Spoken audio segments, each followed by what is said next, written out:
कुलदत्ता साहब, माफी के साथ आपको रोकना चाहेंगे। हम ये तस्वीरें अपने दर्शकों को दिखा रहे हैं। दरअसल ये अक्षरधाम मंदिर की उस वक्त की तस्वीर है जब ऋषि सुनक मंदिर में पहुंचे थे। वहां पर स्वामीनारायण की उन्होंने विधि विधान के साथ पूजा अर्चना की। अब तस्वीरें आप सबके सामने हैं क्योंकि जब सुबह दिन की शुरुआत हुई, ऋषि सुनक सीधा अक्षरधाम मंदिर पहुंचे और स्वामीनारायण की उन्होंने पूजा की, उनको मस्तक जो है वो टेका। साथ ही सबसे अहम ये तस्वीर इस लिहाज से भी क्योंकि आज दिन के शुरुआत G20 समिट के दूसरे दिन की और इस शुरुआत में स्वामीनारायण मंदिर की पूजा अर्चना करना और जिस सनातनी परंपरा को सिन्हा साहब लगातार ऋषि सुनक जो हैं वो आगे बढ़ाते हुए नजर आ रहे हैं और हर मंच पर वो जिक्र करते हैं और ये तस्वीर भी अपने आप में बुलंद मैसेज है। जी बिल्कुल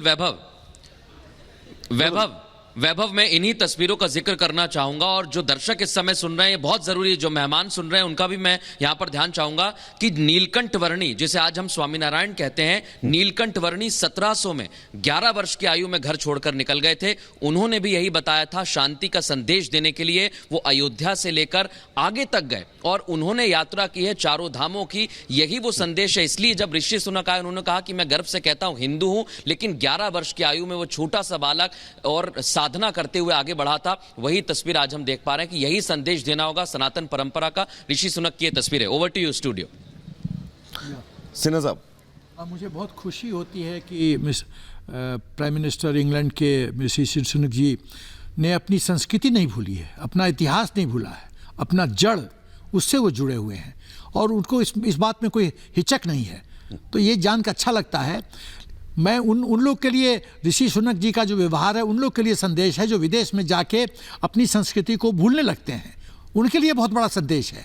आप देखिए जिस तरह से ऋषि सुनक जी मंदिर में देखिए कैसे दंडवत करके एकदम सर झुका के जमीन से सर को टच करके छू रहे हैं। इंग्लैंड का prime minister Boeing in front of the God. तो ये संदेश जो है ये बहुत महत्वपूर्ण है और सबके लिए सीख है। देखिए हमारा ऋषि सुनक जी से जो है रोटी और बेटी का रिश्ता है, लेकिन एक बात मैं कहना चाहता हूँ कि जब कोई हेड ऑफ द स्टेट बनता है तो वो रिश्ते एक जगह हैं और रियल पॉलिटिक दूसरी जगह है। ये दोनों को हम मिक्स करेंगे तो कष्ट होगा।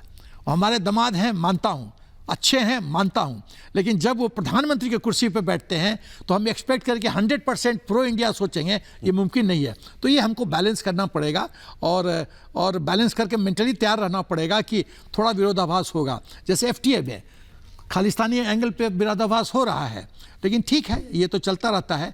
बट मैं बहुत प्रसन्न हूँ कि जिस तरह से हिंदुत्व का परिचय दे रहे हैं सुनक जी, ये बहुत ही सराहनीय है। कल इसमें ऋषि सुनक जी ने कल बहुत महत्वपूर्ण बात बोली है। उन्होंने कहा कि खालिस्तान को ब्रिटेन में पनपने देंगे और भारत के साथ मिलकर खालिस्तान के खिलाफ जो भी कार्रवाई करनी है हम उसके लिए भारत के साथ है और ब्रिटेन में भी कार्रवाई करेंगे। हाँ, सिन्हा साहब ने जड़ों का जिक्र किया है कि आप कहीं भी रहिए, उन जड़ों को मजबूत रखिए जिन जड़ों के जरिए आप बड़ा पेड़ बनते हैं। बिल्कुल, और मुझे ऐसा लग रहा है कि G20 का जो आयोजन हुआ है इसके अंदर वहाँ पर एक बहुत इंटरेस्टिंग वॉल बनाई गई है, वॉल ऑफ डेमोक्रेसी, जिसमें भारत के 5 साल के लोकतांत्रिक इतिहास का जिक्र किया गया है। उस वॉल के अंदर मदर ऑफ डेमोक्रेसी का जिक्र है, महाभारत का जिक्र है, रामायण का जिक्र है, सिंधु घाटी की सभ्यता का जिक्र किया हुआ है, अशोक वंश का जिक्र किया हुआ है।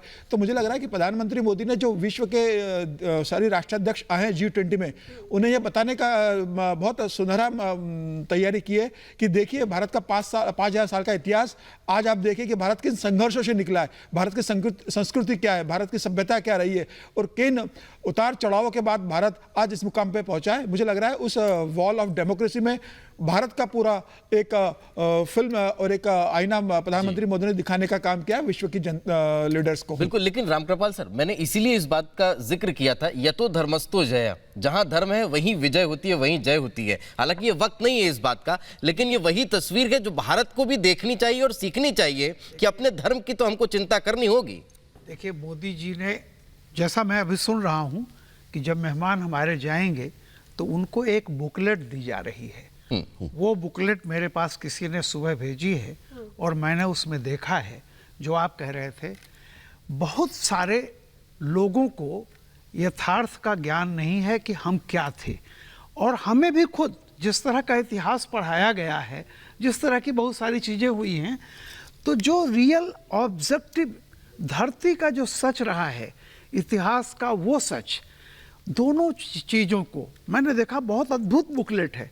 उस बुकलेट में कौन हमारे यहाँ भारत का डिफेंडर रहा है, कौन आक्रांता रहा है, कौन सी चीज कहाँ रहे, उस सब का जिक्र है। अद्भुत है वो, मतलब पूरा एक एक करके पूरा एक एक करके। बहुत अच्छी और ये जो चीजें दिखाई दे रही हैं, तो आज मान लीजिए है, आप कल चले जाएंगे, लेकिन वो बुकलेट अपने आप में वो इतिहास तो नहीं है, लेकिन एक एक चित्र उसको बिल्कुल। देखिए, आपने बताया रामकृपाल जी कि वो बुकलेट बहुत अहम है और मदर ऑफ डेमोक्रेसी भारत को कहा गया है, बहुत अहम है। मैं इस पर और भी ज्यादा तस्वीरें हैं, हम लगातार दिखाते रहेंगे।